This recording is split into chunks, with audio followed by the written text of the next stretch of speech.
I went to the boys' dormitory to do the inspection instead of my roommate. The school hunk was lying on the bed, being lazy, and told me to record whatever I liked. So the next day, the notice at the dormitory entrance became popular all over the school. My bed for in dormitory 250 was lying on the bed and couldn't get up no matter what. Cindy, what have you done? When my roommate came to me in a hurry. I had just woken up after a rare 3-hour sleep. What's wrong? Sue handed me her phone with a terrified look on her face. Look for yourself. I took it and saw a picture that was being hotly discussed on the confession wall. On the blackboard in the boys' dormitory. Yesterday's dormitory inspection results were written. Dormitory 203 was in good condition. Dormitory 207 had a strange smell. Etc. The most eye-catching one was the last one. My bed for in dormitory 250 was lying on the bed.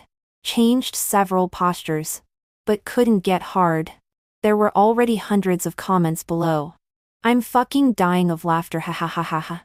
Spread the word. Mike can't get hard, ha ha ha ha. I want to know who is this talented person. Stop laughing. Mike hasn't even slept. He has been staring at his phone for a long time. After staring for a few seconds, I slowly realized that this talented person seemed to be me. But there was a reason for this. Sue was the head of the school's health department. Yesterday was a large-scale school-wide health inspection. For the dormitory inspection, everyone was required to get out of bed. She didn't have enough manpower, so I helped her inspect one floor. When I inspected dormitory 250, there was only one person inside, still sleeping under the quilt. To be honest, I also hated dormitory inspections. Why should college students make things difficult for each other? I originally wanted to be perfunctory. But who would have thought that the school leader was following me and recording a video? So I poked the human-shaped silkworm chrysalis. Classmate, get out of bed and cooperate with the inspection. A hand with distinct joints stretched out, waved impatiently, and then quickly retracted and turned over. Me. I looked at the school leader beside me and smiled. Classmate, you can sleep after the inspection. Then I whispered close to him, if you stretch out your hand again, you're done. Then the quilt moved. One foot stretched out. It happened to be right in front of the school leader's face. The boy's voice was lazy and wild. Record whatever you like. Since he said so. Under the leader's sharp gaze, I recorded it truthfully. It was just that the wording was a bit of a problem and had some ambiguity. Originally, I was very guilty. Until I saw Mike's reply. Cindy from Class 3. Grade 20 of Animal Medicine. If you don't try hard, how do you know I can't get up? There were dozens of follow-up comments below.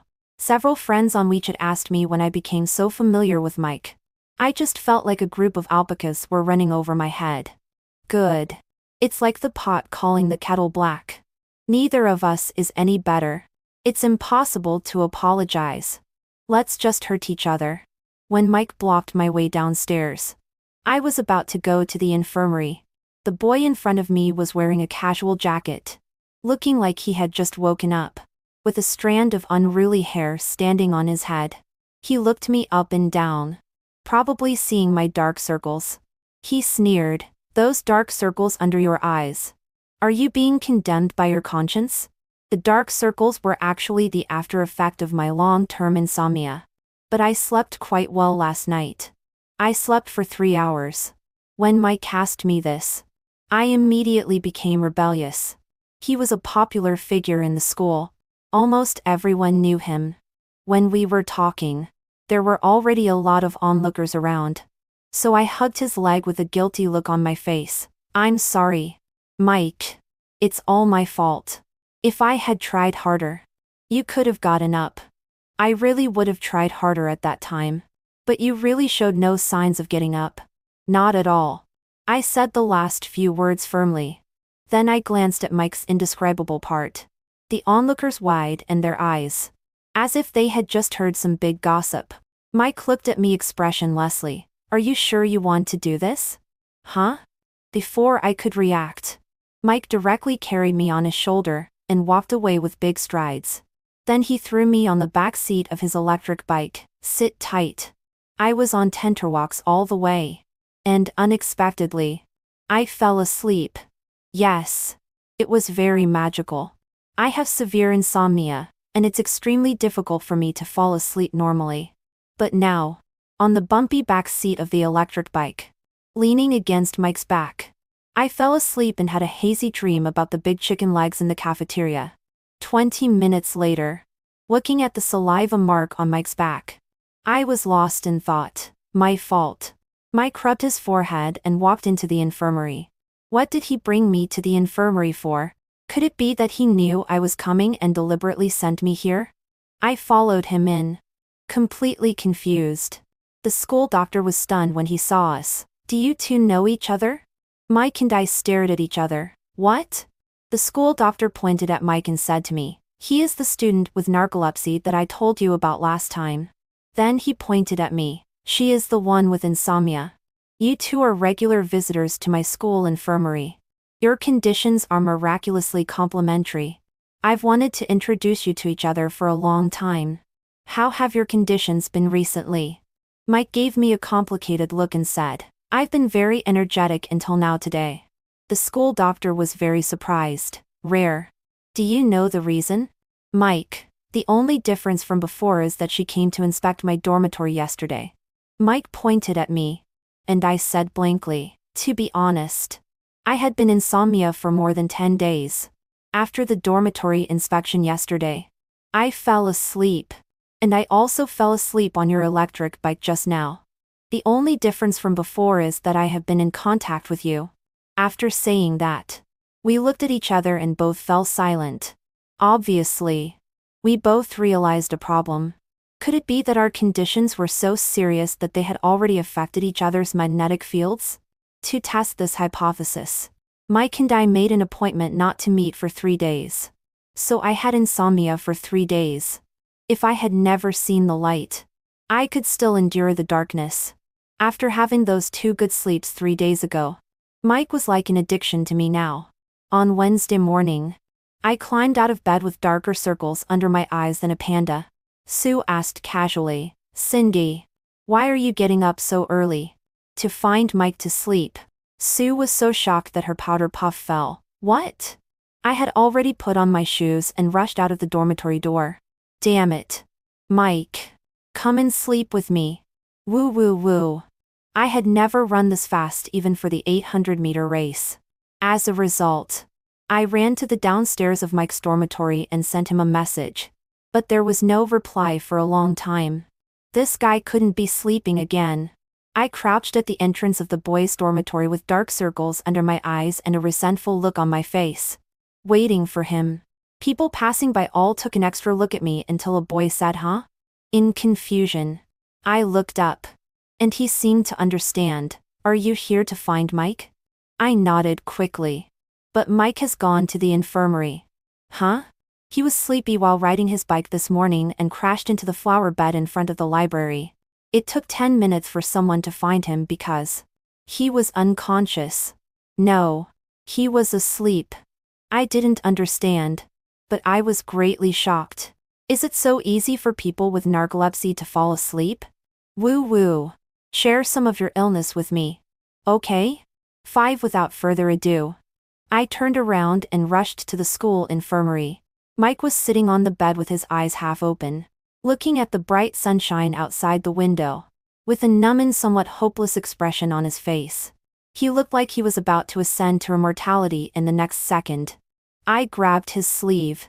He turned his head and met my sleepy eyes full of red blood. My voice was full of longing. Let me sleep. Mike. He silently took out his phone. Hello. 110. Aha, I really want to sleep. I grabbed my hair and started howling. Do you understand? Lying on the bed, my body is extremely tired, but my mind is ridiculously awake. Do you understand that despair? You don't understand. Woo woo. Mike had a complicated expression. Then do you understand the pain of falling asleep during an exam and failing the course for 2 consecutive years? We looked at each other in silence. Silence speaks louder than words at this moment. Mike and I reached an agreement. As long as we were free, we would be together. If the contact was really effective for both of our conditions, we would then find the reasons and solutions. A week passed, and we discovered several rules. The longer the contact time, the better the effect on the conditions. For example, if we were in contact for 1 hour today, I could sleep for 2 hours at night, and Mike could stay awake for 3 hours without feeling sleepy. The closer the contact, the better the effect would also be. After listening to our words, the school doctor exclaimed it was a medical miracle. Promise me that you will get along well. My doctoral thesis depends on you. I also thought that we would live happily ever after. Oh no. Cooperate like this forever. But on the 9th day, an accident occurred. 6 logically speaking, the contact time that day was enough for a good sleep. But at night, I had insomnia again. I tossed and turned in bed and couldn't fall asleep, staring at the bed curtain all night. The next day, I hurried to find Mike. He was in class. I stood at the back door and took a look inside. Mike was sitting by the window, under the sunshine. He was about to fall asleep. Sure enough, his narcolepsy had also started again. Finally, the bell rang for the end of class. Seeing that Mike finally woke up, he took a look at me and quickly understood what I meant. He stood up and was about to come out when suddenly a girl blocked his way. She chattered something that I couldn't hear. Mike tried to go left. She blocked him on the left. He tried to go right. She blocked him on the right. Oh, my impatient temper. I directly went in, pushed the girl aside, and grabbed Mike's wrist to pull him out. The girl immediately shouted, "What are you doing? Are you in such a hurry to die?" I sincerely nodded. You know, college students can die easily. She looked at me unpleasantly. You're sick. I nodded again. Yes. Yes. Mike is my medicine. I was very comfortable seeing her choked with anger. Suddenly, a chuckle came from beside me. I gave Mike a blank look and pulled him outside. Walking to the school park, I said, "You've also noticed it, right? Now normal contact has no effect." He was sleepy-eyed. Yes. Maybe I've been drained by you. If you don't know how to talk, you can keep quiet. I looked at him several times and laughed dryly. Could it be because we're not in close enough contact? Suddenly, Mike raised his eyes. The sunlight shone through the gaps in the phoenix tree leaves, casting mottled shadows on his face. He took a step closer to me and asked leisurely, "How do you want to be close?" I was a bit stunned by his stare. I tiptoed and touched my forehead against his. Mike should have been stunned by my bump. After a while, he touched his forehead and laughed. "Are you stupid? Huh? Intimate contact. Isn't this intimate enough?" Before I could refute, he grabbed my wrist. The next second, I bumped into a warm embrace. Mike's voice rang in my ear. "This is called intimacy." 7. I listened to his heartbeat and said, "Oh. But this is not the time for talking." But a magnetic field needs to be felt with the heart. I really couldn't hold it in, but there are so many people. Mike was stunned and suddenly turned his head. Just on the other side of the bushes behind us, a campus reporter was taking pictures of a row of people. At this moment, they were all looking at us without blinking. The reporter slowly moved the camera and took a picture of us. Even when he walked away, we could still hear his excited voice. "Tomorrow's campus gossip headline will surely be mine." Ha ha ha ha ha. Me. Mike. Sure enough, the next day, a piece of gossip about us was posted on the confession wall.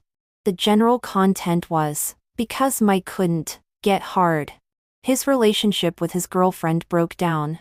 Suspected of being drained, he tried hard to salvage the relationship and finally the two hugged affectionately. I really want to meet this writer. Then jump on his head and rip it open to see what junk is inside. I think this matter must be clarified. Mike's reputation was almost ruined. Moreover, the source was my clerical error, so it should be up to me to solve it. So I contacted the person who wrote this gossip to delete it and made an appointment. I was going to call Mike to explain clearly together and let him write a new long clarification article to clear Mike's name. The plan was very good and perfect. But on the day of the appointment, Mike was late. He arrived half an hour later. As soon as he entered the milk tea shop, he walked towards me with big strides, and then stared at me and hurriedly said a sentence. "Can you sleep with me a night?" Me. The campus reporter silently raised the camera. Under my intimidating gaze, he put it down again. Then he picked up the pen, rambling lie. Just like this. This rumor can't be cleared up. Mike said the reason he was in such a hurry was that there was a basketball game between University A and University D tomorrow. This was the most important game for the school team this year. As the captain of the school team last year, he didn't originally need to play.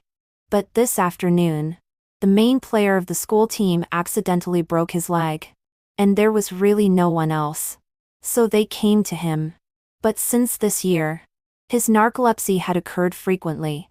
And he really didn't dare to play without any guarantee. To ensure a long enough awake time. Today he must be close to me for a longer time. This statement sounded a bit strange.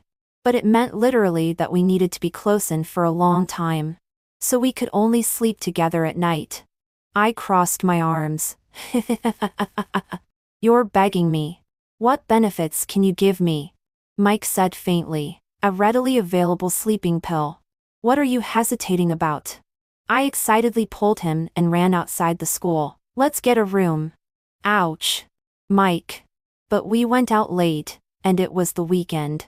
All the better hotels near the school were full.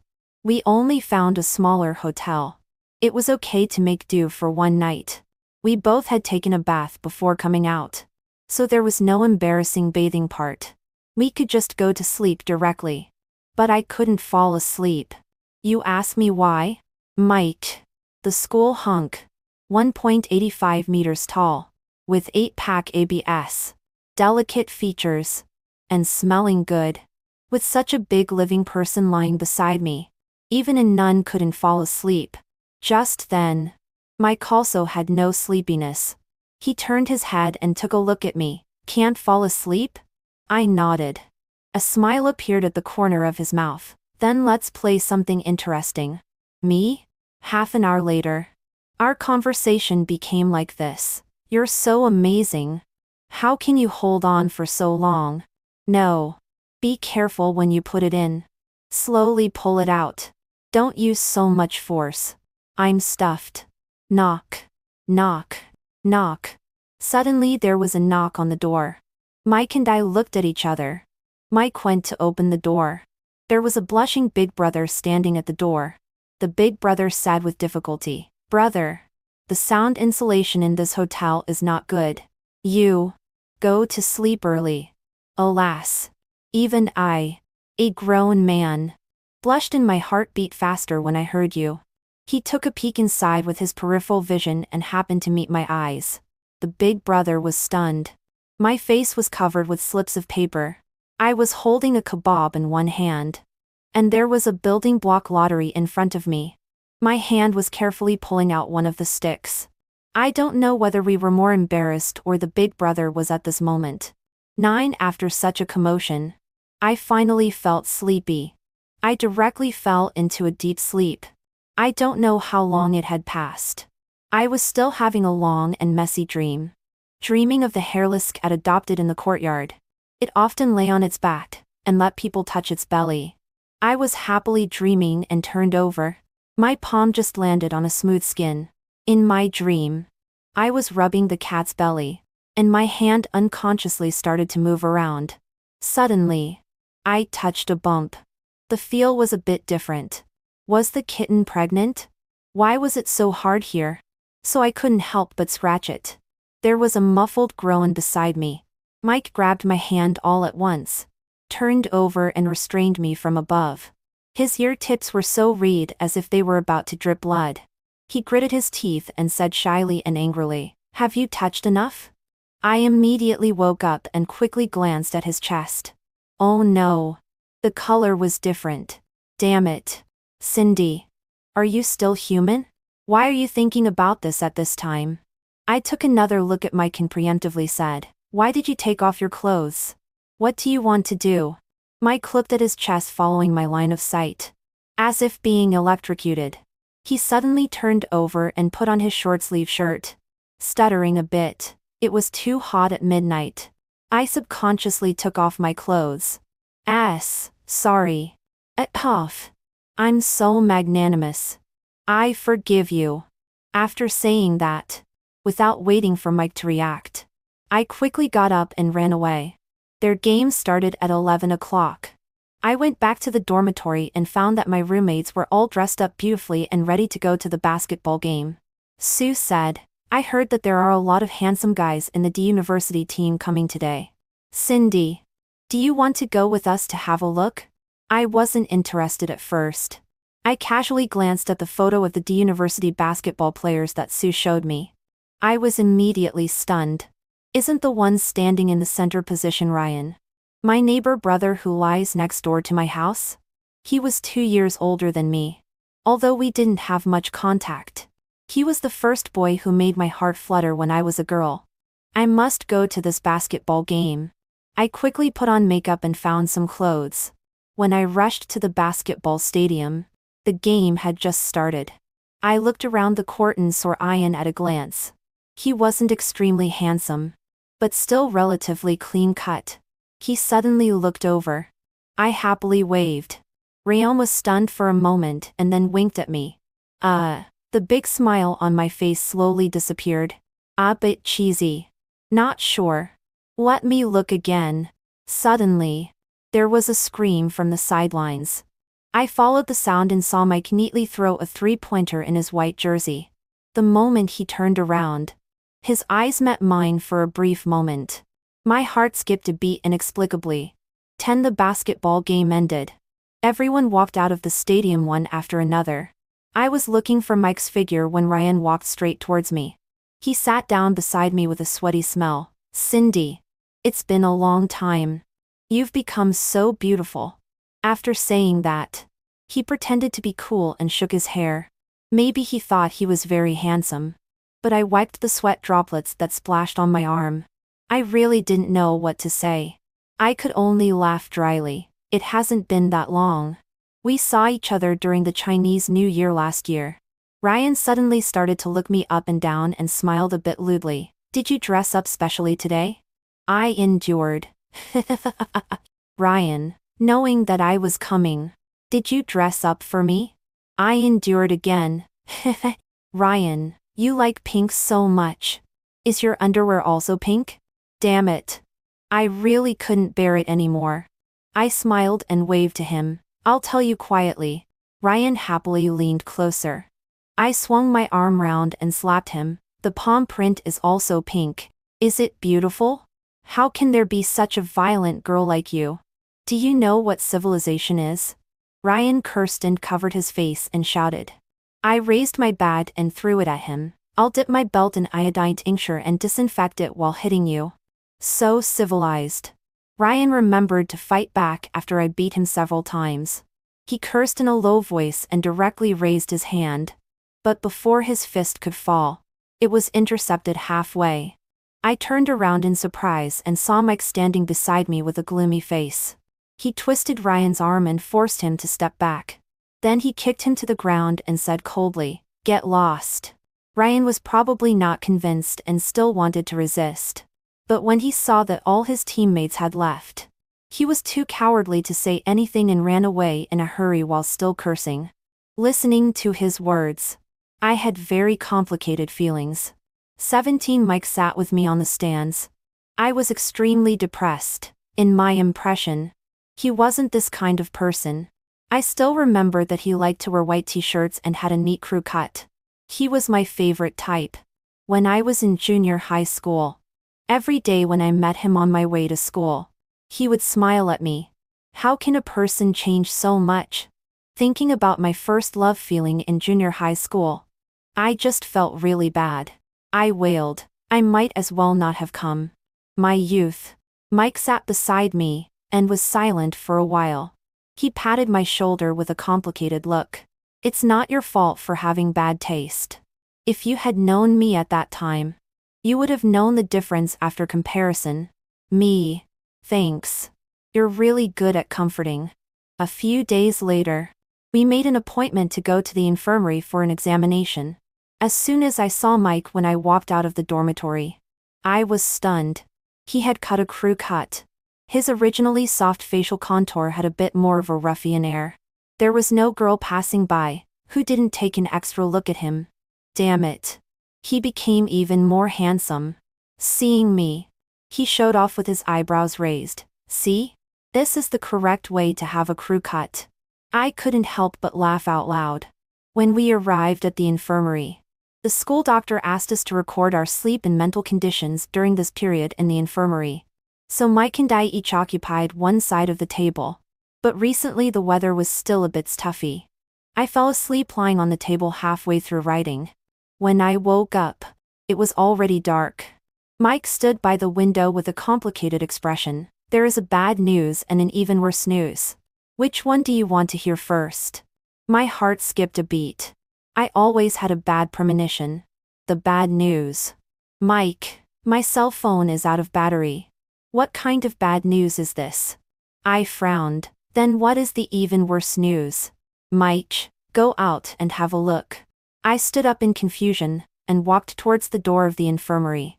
I twisted the doorknob but couldn't open it. Why can't it be opened? Mike, this is the even worse news. While I was sleeping, the door outside the infirmary was locked, and Mike was wearing headphones and playing with his phone while waiting for the school doctor. He didn't hear it either. So at 9 o'clock in the evening, we, a man and a woman, were locked in the small infirmary. I looked at my cell phone that was charging outside and laughed dryly. It's okay. Someone will pass by later, and we can call for help. Besides, there is still a light here. What are we afraid of? Before I finished speaking, the light went out. I shivered and laughed again. It doesn't matter without the light. We all believe in science. Just as I finished speaking, my eyes swept over the calendar on the table and I was petrified. The first day of the 10th lunar month. The Cold Clothes Festival.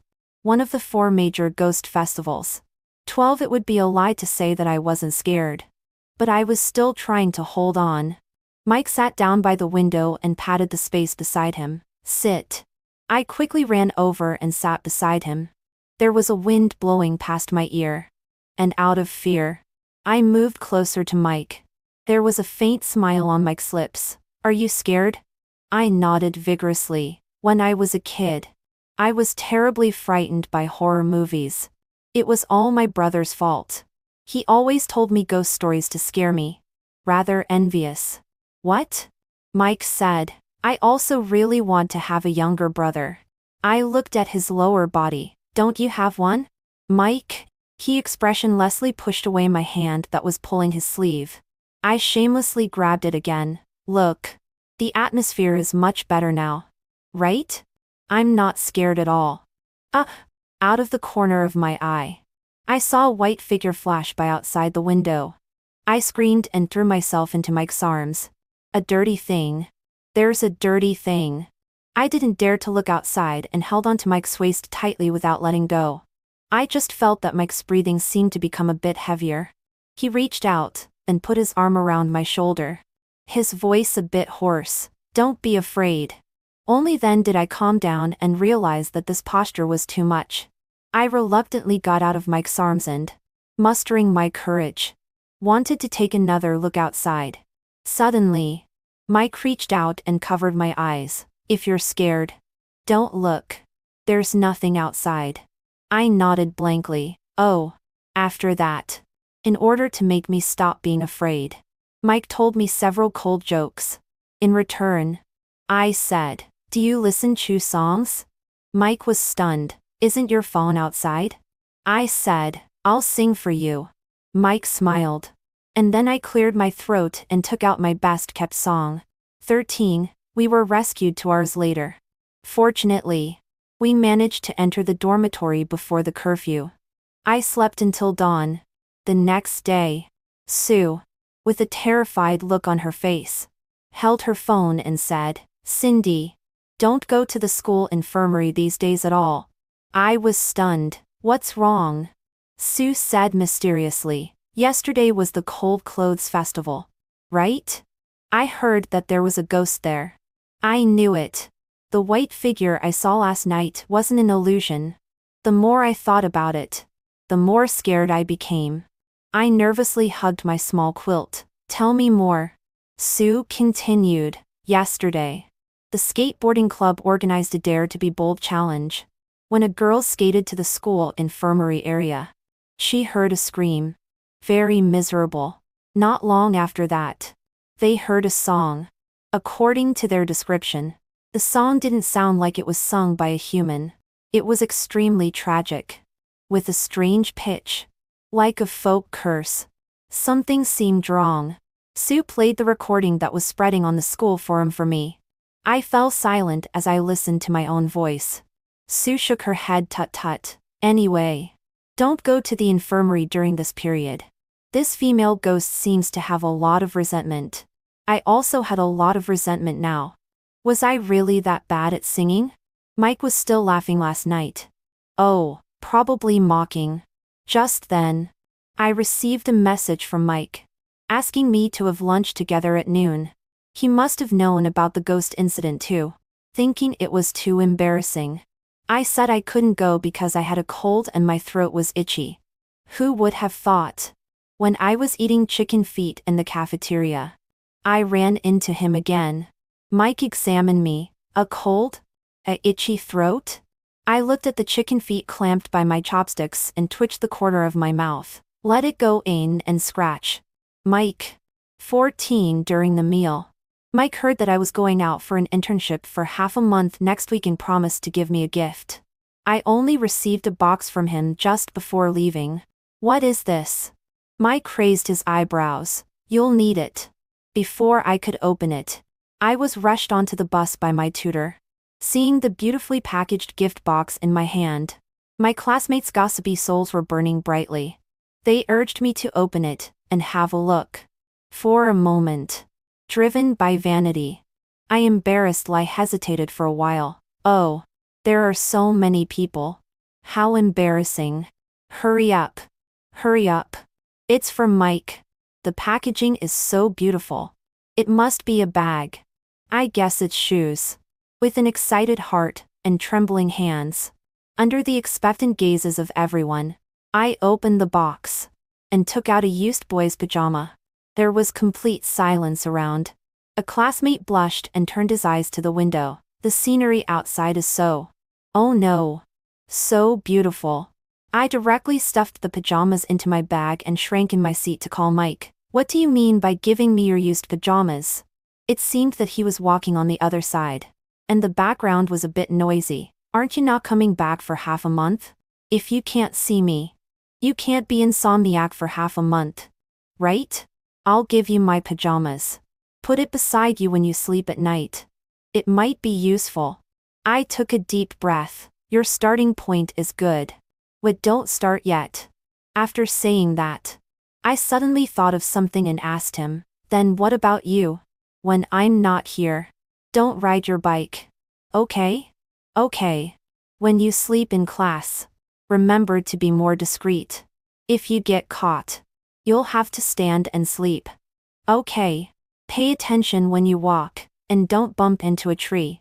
There was a low laugh from the other side. "Cindy, are you worried about me?" I was stunned, and my heart fluttered for a moment. Before I could think of something to prevaricate, there was a bang on the other side. I asked, "What happened to you?" "Mike?" "Nothing. I'll hang up first."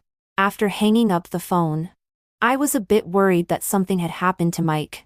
Just as I was about to ask his roommate, I saw a freshly released video on the confession wall. Mike was walking on the road, talking on the phone and giggling stupidly. And then he bumped his head into a tree.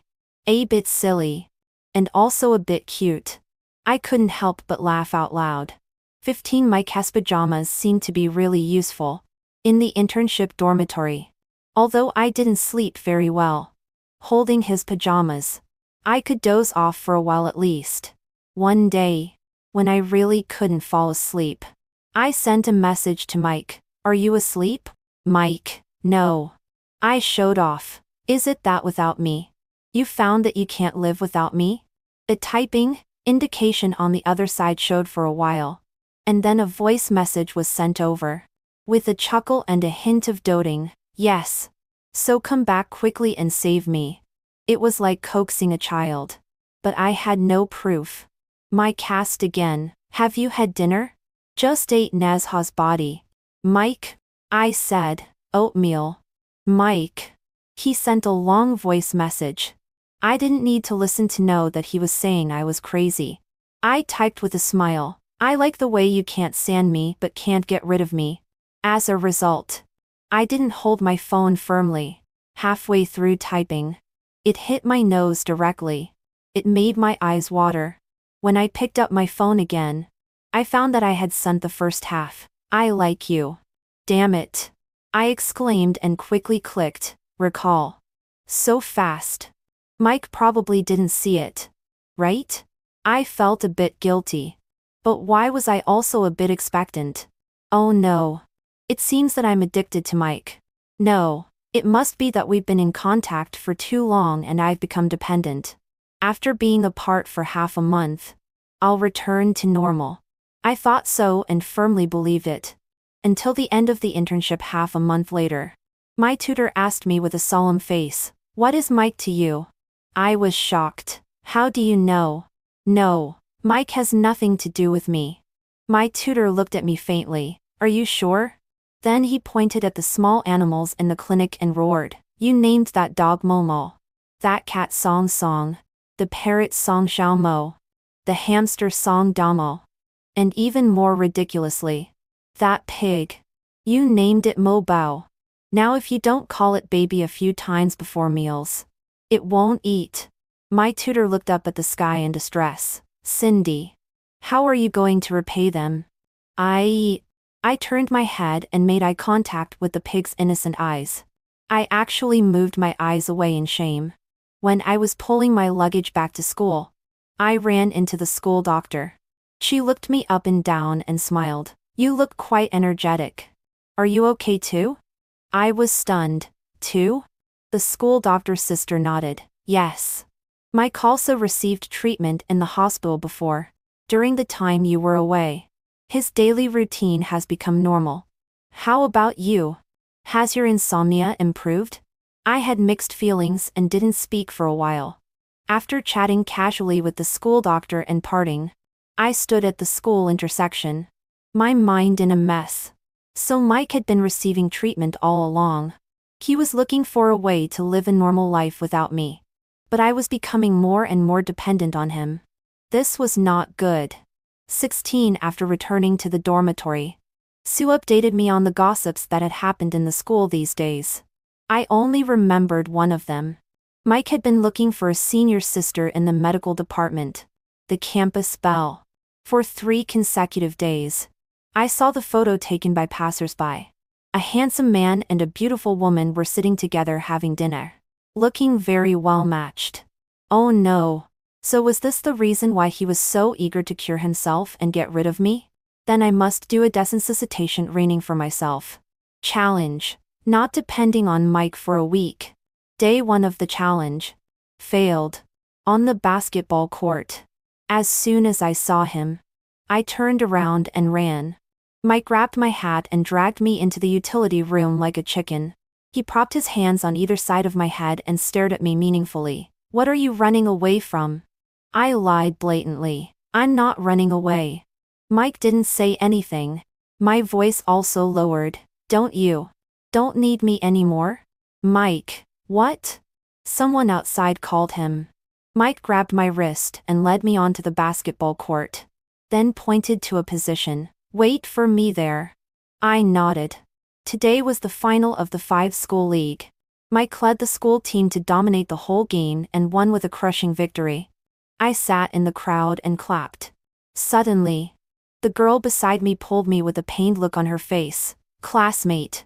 Do me a favor. I was stunned. Huh? The girl said. I seem to have my period. My stomach hurts so much. I need to go to the bathroom. But I still have to go up and present the medals to the champion team later. Can you go instead of me? This isn't, before I could say, appropriate. The girl pushed me into the line of ceremony girls and said thank you and ran away. I was a bit flustered in the crowd. When I followed them onto the stage, my mind was still blank. Mike, as the captain, stood on the podium.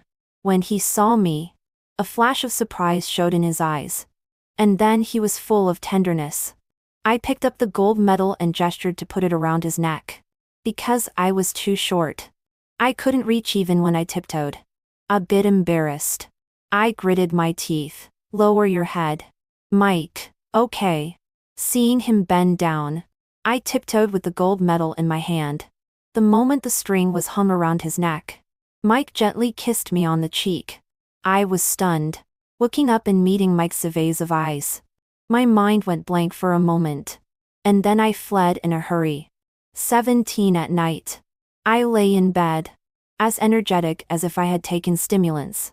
At 11 o'clock, I made a call to Mike. I need to add something to what I said during the day.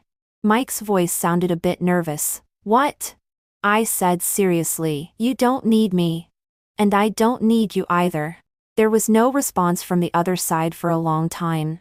After a while, Mike said through gritted teeth, think it through before you speak. What I mean is, I interrupted him. It seems that our magnetic field has lost its effect. I haven't been able to fall asleep until now. Mike, why?